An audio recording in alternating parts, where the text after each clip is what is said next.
नमस्कार देवियों और सज्जनों, व्यालोकवाणी में आप सभी का स्वागत है। और एक छोटे से अंतराल के बाद हमारे साथ फिर से मौजूद हैं हमारे संपादक अवनीश पीएन शर्मा जी, हमारे अग्रज। बहुत बहुत स्वागत है भाई साहब आपका। व्यालोक जी, आपको प्रणाम। सभी दर्शकों को नमस्कार। जय जय श्री राम जी। सर, जय सिया राम। चलिए सीधे बिना वक्त गंवाए ले चलते हैं आपको उत्तर प्रदेश। एक मुलाकात हुई है और मुलाकात दो ऐसी शख्सियतों की हुई है जो आज देश की राजनीति में बड़े नाम है। गोरक्ष पीठाधीश्वर और उत्तर प्रदेश के मुख्यमंत्री योगी आदित्यनाथ और आरएसएस के सरसंघ चालक। हालांकि आजकल मोहन भागवत जी पर कई तरह की टिप्पणियां की जा रही हैं, कई तरह के की बातें हो रही हैं, कुछ विवादों में भी वो हैं।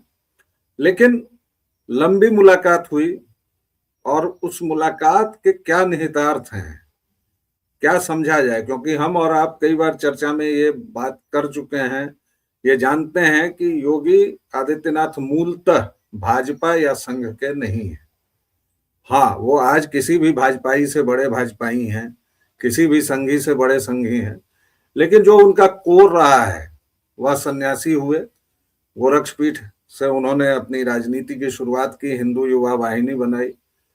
ऐसे में इन दोनों की मुलाकात को कैसा समझा जाए, और अगले साल जबकि वहां चुनाव भी होने वाले हैं और उत्तर प्रदेश ने लोकसभा चुनाव में एक छोटा मोटा झटका भी दिया था भारतीय जनता पार्टी को।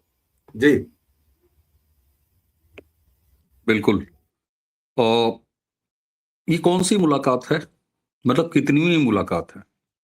बड़ा इंटरेस्टिंग एक आंकड़ा निकल के आया मुझे अचानक। आप जब इंट्रो कर रहे थे तो आपने जब ये कहा कि वह भी तब जब लोकसभा के चुनाव में अभी झटका लगा है। लोकसभा चुनाव 2024 का रिजल्ट आने के 15 से 18 दिन के बाद गोरखपुर में माधव धाम में मोहन भागवत जी आए और योगी आदित्यनाथ जी से लगभग 20 या 25 मिनट अकेले बंद कमरे में उनकी चर्चा हुई। यह पहली चर्चा थी लोकसभा 2024 रिजल्ट के बाद। उसका दूसरा मौका आता है अयोध्या में, जब धर्म ध्वजा फहराई गई। मोहन भागवत जी भी अयोध्या में थे, प्रधानमंत्री थे, योगी आदित्यनाथ तो थे ही थे। 95 मिनट की एक अकेले बंद कमरे में मोहन भागवत जी और योगी आदित्यनाथ की बात हुई।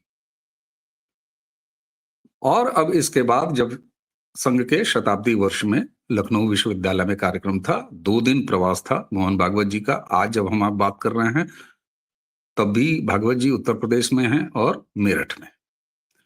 कल 35 मिनट की बात हुई। 95 मिनट, 35 मिनट, 25 मिनट, अब तक इन दोनों की बंद कमरे में लगभग 2-2.5 घंटे बातचीत हो चुकी। लोकसभा चुनाव के बाद की ये बात कर रहा हूं मैं, रिजल्ट आने के बाद, क्योंकि धक्का का नंबर मैं बताऊं कितना है तो ये सबको याद रखना चाहिए। क्या ही विलक्षण संयोग है कि 240 पाने वाली भाजपा अकेले अपने दम पर जितने नंबर से बहुमत पाने से कम रह गई, उतना ही उत्तर प्रदेश ने उसको कम करके दे दिया। ठीक, वरना अकेले दम पर भारतीय जनता पार्टी का अपना बहुमत आ गया होता 2024 के लोकसभा चुनाव में।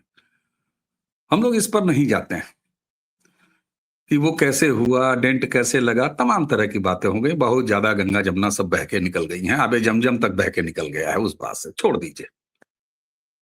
लेकिन ये तो सच है ना कि उत्तर प्रदेश ने भारतीय जनता पार्टी को वो जो झटका दिया। अगर उतनी लोकसभा चुनाव, जितनी सीटें गंवाई 2024 के लोकसभा में, अगर उनकी विधानसभाओं को निकाल के जोड़ लिया जाए तो 2027 में योगी आदित्यनाथ की सरकार तो गई। सरकार तो गई, क्योंकि 37 सीटों में ऑन एवरेज 4 से 5 विधानसभाओं का अगर आप नंबर निकालिएगा तो 150 से 250 के लगभग विधानसभाएं होती हैं। और अगर 150 से 250 विधानसभा सीटों पर 2027 में विधानसभा चुनाव में उत्तर प्रदेश में लोकसभा 2024 को दोहरा दिया जाता है तो क्या होगा रिजल्ट? सरकार गई। मोहन भागवत जी की सबसे बड़ी चिंता ये है, जिसके क्रम को मैंने दिखा लिया। आज हम बात कर रहे हैं कि कल मिले हैं लखनऊ में, मैंने जानबूझ के इसीलिए आपको लोकसभा चुनाव के बाद माधवधाम गोरखपुर में, उसके बाद अयोध्या में और उसके बाद लखनऊ। अब एक चीज और, जैसे होता ना कि सारे फैक्टर्स तो सामने रख लिया जाए। 2024 के चुनाव में हम सबको याद है कि नड्डा साहब जो तत्कालीन राष्ट्रीय अध्यक्ष भारतीय जनता पार्टी, उन्होंने क्या किया? कौन सा बयान था उनका? हमको संघ की आवश्यकता नहीं है। तो ठीक है, संघ 2024 के चुनाव में उत्तर प्रदेश में शांत होकर बैठ गया। ये एक अकेला फैक्टर, और आप उसमें ऐड कर लीजिए। अब कोई कहे कि नहीं नहीं अवनीश जी, आप ये बकवास कहां से लेके आ रहे हैं कि संघ बैठ गया, तो फिर कोई मुझे ये बता दे कि नड्डा जी ने जो कहा उसका संघ ने चुपचाप चुटकुला समझ के रख लिया और ऐसे ही आप 240 पे आ गए। भारतीय जनता पार्टी का राष्ट्रीय अध्यक्ष अगर ये कहता है कि उसे संघ की कोई आवश्यकता नहीं है, तो हमको आपको ये मानना पड़ेगा ना, और ये आधार है ये कहने का ना कि संघ की जरूरत जब नहीं थी तो जरूर संघ नहीं रहा होगा। चलिए, अवनीश को कुछ नहीं पता है, फिर भी आप मुझे बता दीजिए, गलत तो नहीं कह रहा। लेकिन संघ यह जानता है कि तुमको मेरी जरूरत हो चाहे न हो, लेकिन तुम्हारी जरूरत अभी भारत को है। भारतीय जनता पार्टी तुम्हें भारत की को अभी जरूरत है, इस गति को रुकने नहीं देंगे।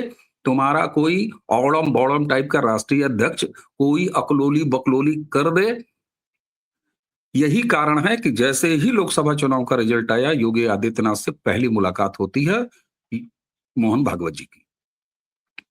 क्योंकि वो कहावत ऐसे ही केवल जुमला नहीं है साहब कि दिल्ली का रास्ता उत्तर प्रदेश से होकर जाता है। बात उसमें केवल प्रधानमंत्री की नहीं है, लेकिन दिल्ली में किसकी सरकार बनेगी ये भारतीय जनता पार्टी उत्तर प्रदेश तय करता है। ये कहावत ऐसे नहीं बन गई है। मोहन भागवत जी आरएसएस इस बात को जानता है, इसलिए 2024 का कोई इंपैक्ट, क्योंकि आप मुझे ये बताइए कि अगर जो लोग कहते हैं कि नहीं साहब देखिए ऐसा है, हिंदू मुसलमान करने से चुनाव नहीं लड़ना चाहिए और फलाने ढिकाने करने से चुनाव नहीं लड़ना चाहिए, तो नरेंद्र मोदी जी के दूसरे कार्यकाल में काम की कोई कमी थी क्या? डिलीवरी की कोई कमी थी क्या? परफॉर्मेंस की कोई कमी थी क्या? फिर 240 उत्तर प्रदेश ने, इसका मतलब कहीं ना कहीं इलेक्शन मैनेजमेंट में प्रॉब्लम हुई। बहुत सारे फैक्टर गिनाए गए, टिकट ऐसा हुआ वैसा हुआ। एक तरफ बकलोल आपका राष्ट्रीय अध्यक्ष कहता है संघ की आवश्यकता नहीं है, दूसरा फैजाबाद से आपका सांसद कहता है संविधान बदलेंगे। कहां है वो सांसद? कहां है वो सांसद? लेकिन उसने आपकी लंका तो लगा दी ना उत्तर प्रदेश में। संघ ने वो कैलकुलेट किया है कि जो जिन लोकसभा सीटों का डेंट लगा उत्तर प्रदेश में, अगर वो रिप्लिकेट कर गया विधानसभा में और उत्तर प्रदेश अगर डिस्टर्ब हुआ, तो फिर भारत डिस्टर्ब होना तय है। ये चिंता है संघ की, और ये सिर्फ चिंता नहीं है बल्कि संघ किस तरीके से जब उदासीन होता है तो डेंट लगता है। लेकिन 24 के डेंट के बाद के जरा चुनाव को जोड़ लीजिए। दिल्ली का चुनाव, हरियाणा का चुनाव, बिहार का चुनाव, बंगाल में मैं दावे के साथ कह रहा हूं रिजल्ट आने दीजिए और संघ का कांड आपको वहां दिखाई देगा। मैं जानबूझ के हल्के फुल्के अंदाज में कांड कह रहा हूं, वो आपको दिखाई देगा। महाराष्ट्र में आप देख लीजिए, उत्तर प्रदेश की तरह ही महाराष्ट्र में भी डेंट लगा था ना, जो सबसे बड़ा डेंट भाजपा को लगा था 2024 में। पहला मौका आया महाराष्ट्र विधानसभा चुनाव का, और क्या रिजल्ट परिवर्तित किया संघ ने? संघ बिल्कुल महाराष्ट्र के विधानसभा चुनाव की तर्ज पर लोकसभा में डेंट खाने के बाद भी उत्तर प्रदेश की कार्य योजना पर काम कर रहा है। और ये बंद कमरे की बातें, अच्छा कभी कभी मैं सोचता हूं इन लोगों में आपस में बात क्या होती होगी कि ब्यालोक को टिकट फलाने जगह से दे दिया जाए। अच्छा, वो 19वां का वीडियो उस दिन ठीक नहीं आया था, ऐसा तो नहीं है। निश्चित तौर पर सीट टू सीट बात नहीं होती होगी, चुनाव कैसे लड़ा जाएगा इस पर बातचीत नहीं होती होगी, लेकिन जो बड़ी चिंताएं हैं जिसको प्रशासक से, पॉलिटिकल नेतृत्व यानी योगी आदित्यनाथ से समझने के बाद, जानकारी में लेने के बाद, संघ किस तरीके से अपने काडर को नीचे उस कार्य योजना पर काम करने के लिए तैयार करेगा, इस पर बातचीत है। अब कुछ लोगों को बड़ा मजा आएगा, इसलिए इससे पहले कि कुछ लोगों को मजा आए, हम ही लोग मजा ले लिया जाए। लगता है योगी वर्सेस मोदी चल रहा है। अब उसमें मोहन भागवत जी भी शामिल हो गए हैं। अब संघ मोदी जी को ठिकाने लगाना है। हालांकि आपने शुरुआत ये किया था कि मोहन भागवत जी इस समय बड़े विवादों में हैं। साहब देखिए, ऐसा है ना, उस ट्रोलर चवन्नियों के औकात से बाहर आ जाने पर राष्ट्रीय स्वयंसेवक संघ जैसा एक ऐसा संगठन जो 30-30, 40-40 साल, 50-50 साल की कार्य योजना पर काम करता है और जिसने अपने कैंपसेस से राष्ट्रपति, प्रधानमंत्री और मुख्यमंत्री और सांसद और विधायक पैदा करने की फैक्ट्री खोल रखी है, उसको कोई एक सस्ता चवन्नी छाप ट्रोलर डिस्टर्ब करेगा और विवाद में लाएगा? हैसियत नहीं है साहब, हैसियत नहीं है। ऐसी चवन्नियों के पिता, पुत्र, दादा और खुद उनकी उम्र मिला दिया जाए तो भी आरएसएस की एक कार्य योजना के सामने वो कुछ नहीं है। बहरहाल, चूंकि आपने जिक्र कर दिया था तो वो आवश्यक था। उत्तर प्रदेश के विधानसभा चुनाव को ठीक उसी तरह बाउंस बैक करने के योजना पर संघ काम कर रहा है जिस तरीके से उसने महाराष्ट्र में किया था लोकसभा में टेंट लगने के बाद भी। और ये तो निश्चित तौर पर माना जाएगा कि संघ क्या करता है, संघ बूथ तो लूटता नहीं है, लेकिन आप अकेले अगर वेस्ट बंगाल की इनकी एक कार्य योजना, वहां टारगेट दिया गया है कि हर एक वोटर से, हर एक मतदाता से कम 5 से 6 बार व्यक्तिगत तौर पर मिला जाए। और संघ तो आप जानते हैं साहब, एक कार्यक्रम में था तो वहां हुआ कि भाई संघ जो है वो सोशल मीडिया पे क्यों नहीं आता है, चौं चौं चौं चौं क्यों नहीं करता है, चवन्नियां जहां मचलती रहती है वहां पर संघ क्यों नहीं आता, रिट्वीट और रिट्वीट क्यों नहीं करता, छोटे छोटे वीडियो बना के क्यों नहीं डालता। तो यही सरसंघचालक जी मंच पर थे। एक उत्साही युवक ने, युवा पत्रकार ने ये पूछा, आप जानते हैं उन्हें, अपना अनुज है। तो वहां सामने से बताया गया कि देखिए संघ ये सब काम नहीं करता है। तो बोले भाई संघ क्या करता है? तो बोले भाई संघ व्यक्ति का निर्माण करता है और आजीवन करता है, हमेशा के लिए। और व्यक्ति का निर्माण जब होगा तो वही व्यक्ति तो एक मतदाता भी होता है ना चुनाव आने के समय। तो संघ जो कुछ करता है वो परमानेंट करता है, और संघ अगर डिटैच होता है तो कम से कम पोलिंग बूथ तक की यात्रा में निकलने वाले यात्रियों की संख्या कम हो जाती है। संघ उसी कार्य योजना पे काम कर रहा है। दूसरी बड़ी मजेदार बात, घर वापसी की बात क्यों कही? अचानक मोहन भागवत जी ने घर वापसी की बात क्यों कही? अब यहां मैं मोहन भागवत जी के कहे गए बयानों को बैठ के तो तलाते हुए लोग जो विश्लेषण करते हैं, जरा उस पर फिर वापस जाता हूं। संघ को फलाने आरएसएस प्रमुख को क्या चुल्ल काटी थी कि इस वाले चुनाव से पिछले वाले बिहार विधानसभा चुनाव के बीच में जाके कह दिया आरक्षण के पुनर्समीक्षा की जरूरत। अरे भाई संघ 30-40 साल के एजेंडे पर काम करता है। मोहन भागवत जी देखो, राष्ट्रीय मुस्लिम संघ मंच लेके घूम रहे हैं, हमारा हक उठा के फिर दे दिया, तो जाओ 15-20 करोड़ मुसलमानों को अरब सागर में डुबो दो। कर पाओगे? ये नहीं कर पाओगे। फिर मोहन भागवत जी को क्या चुल्ल मची है, कहते हैं कि इस देश के जितने भी मुसलमान हैं और हिंदू, सबका डीएनए एक है। लो, अरे भाई साहब, रफ्ता रफ्ता वो मेरी हस्ती के समा हो गए, पहले गुल, फिर गुलबदन वाली गोली और फिर गुल बादामा वाली गोली। डीएनए एक कहा, उसके बाद अब कहना शुरू किया घर वापसी। और कहां कह रहे हैं, किसके इलाके में, किसके हल्के में? उस योगी आदित्यनाथ के हल्के में जो कहते हैं कि गजवा हिंद करोगे तो जहन्नुम का टिकट रसीद कराएंगे। अब एक तरफ गजवा हिंद करोगे तो जहन्नुम का टिकट रसीद कराएंगे, दूसरी तरफ बड़े वाले ताऊ कह रहे हैं सुनो सुनो, जहन्नुम से अगर बचना है तो घर वापसी कर लो। तो ये एक कार्य योजना है जिसके तहत आप अरब सागर में नहीं डुबा सकते। भारत के मुसलमानों को, आपको मैं हमेशा कहता हूं कि इंडोनेशिया का मुसलमान बना के रखना है, उनकी अरबी लौकी घुइयां खाने की आदत छुड़ानी है। यहां पर आपको वही आजमगढ़ टाइप के, गाजीपुर टाइप के मुसलमान चाहिए जो अपने नाम के आगे फटाफट दुबे, पाठक, शर्मा, तिवारी, शाही। हमारे यहाँ गोरखपुर जो है, गोरखपुर में एक तहसील है बांसगांव, वो मेरी मूल तहसील भी है। वहां एक गांव है, एक ही गांव में जानते हैं कैसे कैसे नाम है? प्रबल प्रताप शाही और के ठीक बगल वाला घर गुड्डू लाल अमीन शाही। तो मोहन भागवत जी वहां कहते हैं, एक तरफ योगी जी कहते हैं जहन्नुम भेजेंगे, दूसरे कहते हैं जहन्नुम नहीं, ठीक है अगर जहन्नुम नहीं जाना है तो फिर यहीं रहो, अपना पाठक निकालो डीएनए खोज के, यानी कागज भी खोजो, उसमें से पता करो कि दुबे है कि पाठक है कि पांडे है कि शर्मा है कि सिंह साहब हैं कि चौधरी साहब हैं, सब खोजो, खोज खोज कर जल्दी जल्दी लगाओ। तो कुल मिला के ये है कि 2027 के विधानसभा चुनाव में संघ कोई भी लकुना नहीं चाहता, और इसे यही कारण है कि अकेले उत्तर प्रदेश पे नहीं, लोकसभा चुनाव के बाद जो पहला सबसे जरूरी आया महाराष्ट्र का विधानसभा चुनाव, संघ वहां लगा। संघ ने अपना काम लोकसभा चुनाव के बाद दिल्ली में किया, संघ ने हरियाणा में किया, संघ उत्तर प्रदेश में कर रहा है। उत्तर प्रदेश के लिए कोई अलग से उसकी छाती में दूध नहीं उतरा।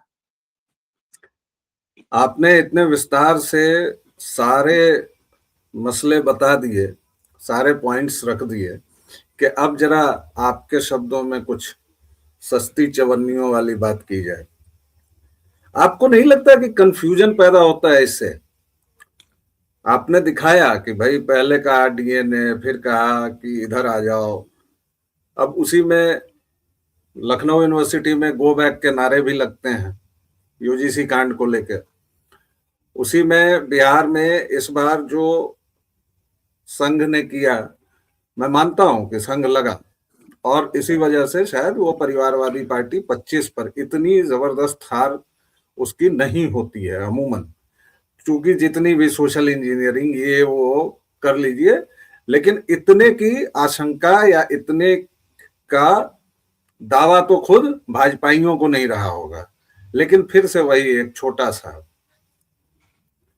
भ्रम नहीं फैलेगा जनता में, वोटर्स में, कि भाई आखिर चाह क्या रहे हो, और दूसरा संघ क्या करता है।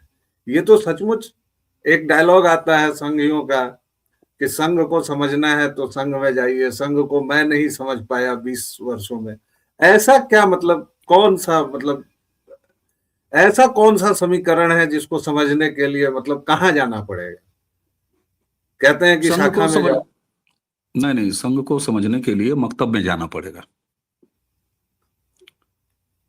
संघ को समझने के लिए मकतब में जाना पड़ेगा। और आपने बात की कि कंफ्यूजन नहीं पैदा होता, कंफ्यूजन पैदा होता है। अगर केजी, लोअर केजी में एडमिशन की उम्र रखने वाला, उम्र जब मैं कह रहा हूं तो उसमें बायोलॉजिकल उम्र भी, उसमें मानसिक उम्र भी, उसमें पेशेवर उम्र भी। ये तो आप ही ट्रोलिंग पर उतर गए हैं, मेरी ट्रोलिंग पर आप उतर गए हैं। चलिए खैर जी बताएं। उसमें वैचारिक उम्र भी, ये सब शामिल है भाई। उम्र है केजी, लोअर केजी में एडमिशन की, और नीट की परीक्षा पास करने के लिए फॉर्म भर दोगे तो कंफ्यूजन तो होगा। आप मुझे ये बता दीजिए, इस देश के इतिहास में 2014 में जो सांस्कृतिक क्रांति हुई, जो कंटिन्यू रही 2019 और उसके बाद 2024, कौन सा वोटर कंफ्यूज है भाई? कौन सा वोटर कंफ्यूज है? व्यालोक जी, क्या बिहार का मतदाता कंफ्यूज था? नहीं था। इस देश का मतदाता 2014 से कन्विंस्ड है सर। और नंबर तो छोड़ दीजिए, आपके घर की सीढ़ियों का नंबर खाली नहीं बदलता है, बाकी जो है आप कभी कभी 2-2 सीढ़ी टाप जाते हैं, एक आध बार उसमें से गिर भी जाएंगे। कंफ्यूजन किसके अंदर है? कंफ्यूजन या तो ये जो KG1 वाले 4 चवन्नियां हैं जो सुबह दोपहर शाम रात को सोते समय 4 वीडियो बना के 8 पोस्ट करके 20 तो रिपीट करती हैं, और या तो मैं कहूं कंफ्यूजन है तो JP नड्डा टाइप के लोगों को कंफ्यूजन है। अब देखिए, मैंने दोनों ध्रुव खोल दिया। कंफ्यूजन जनता में नहीं है भाई, अंतिम छोर पर बैठा हुआ। मैं एक जुमला बार बार कहता हूं, ऐसे नहीं ये तीसरे टर्म की सरकार आ गई है। अंतिम छोर पर बैठा व्यक्ति 5 साल में एक बार जब चुनाव आ रहा है तो वो पोलिंग बूथ पे जा रहा है, अपना ईवीएम का बटन दबा रहा है, और उसके बाद अगले 5 साल बाद पड़ने वाले चुनाव की फाइल डन करके ऐसे दबा के उसके बाद मस्त होके अपना काम कर रहा है, उजला ले रहा है, साफ पानी पी रहा है, अच्छे तरीके से मतलब शौच कर रहा है। उसको परवाह नहीं है कि सोशल मीडिया पे 4 चवन्नियां कितना शौच कर रही हैं। और आप देखिए ना 4 दिन के अंदर ही इस तरह की भी बातें तो आ रही हैं ना, जैसे कहते हैं ना कि पहले हगना उसके बाद फिर उसको साफ करना, लपेटना हाथ में कि अरे अरे हमारा जो ये पूरा आंदोलन था वो हाईजैक हो गया। हाय हाय हाय हाय, तुम आए बहुत बड़े आंदोलनकारी और फेसबुक पर बैठ के और सोशल मीडिया पर बैठ के, और अब यूट्यूब पैसा देने लगा है तो वहां बैठ के बड़े आंदोलन कर रहे हैं। तो सर कंफ्यूजन चवन्नियों के बीच हो सकता है, इस जनता समाज के के बीच नहीं है। अंदर और जनता के अंदर कोई कंफ्यूजन नहीं है, इसलिए चवन्नियों को अगराना बंद कर देना चाहिए। तो दर्शकों श्रोताओं, मुझे लगता है कि जितने विस्तार से अवनीश जी ने पूरे प्रसंग पर सभी बिंदुओं को कैप्चर करते हुए जितने विस्तार से कहा, मुझे लगता है कि इस पूरे मसले पर सारी पड़ी हुई धूल साफ हो गई है। और आप लोगों को अगर ये वीडियो अच्छा लगा तो भी बताइए, और अगर इसके बावजूद जो ये सस्ती चवन्नियां कहते हैं उस टाइप के कुछ सवाल हो तो वो भी कह दीजिए, कुछ और सवाल हो तो वो भी कह दीजिए, कुछ गाली गलौज करनी है तो वो भी कर दीजिए जी। मैंने कहा आप जो है काफी कई बार करते हैं, तो आज का वीडियो मैं समाप्त करता हूं। चैनल को जिस तरीके से आप सब्सक्राइब कर रहे हैं इसके लिए आपका बहुत बहुत धन्यवाद। मुझे आज एक बार फिर मेरे अंदर का मॉडरेटर निकल आया व्यालोक जी। चैनल को सब्सक्राइब करने के लिए बहुत बहुत धन्यवाद। वीडियोस को लाइक करिए, शेयर कीजिए। और व्यालोक जी यहाँ के अलावा यानी व्यालोक वाणी के अलावा प्रारब्ध पर भी पाए जाते हैं, तो वहां भी जाइए, उस चैनल को भी स्नेह दीजिए। बाकी साहब क्या है, हम तो दोनों खेमों से गालियां खाने वाले हैं, लेकिन हम दोनों खेमों से गालियां खाने वाले लोग हो सकते हैं, मुट्ठी भर लोग हो सकते हैं, छोटे और विनम्र लोग हो सकते हैं, लेकिन हम डिवाइडर पर चलना नहीं जानते। हम एक मजबूत सड़क वैचारिक, राजनीतिक, सामाजिक, सांस्कृतिक चुनकर उस पर सीधे सीधे सीधे चलना जानते हैं, बस। तो दर्शकों श्रोताओं, इसी के साथ वीडियो की समाप्ति की आज्ञा दीजिए। जय जय सिया राम। जय जय श्री राम। नमस्कार।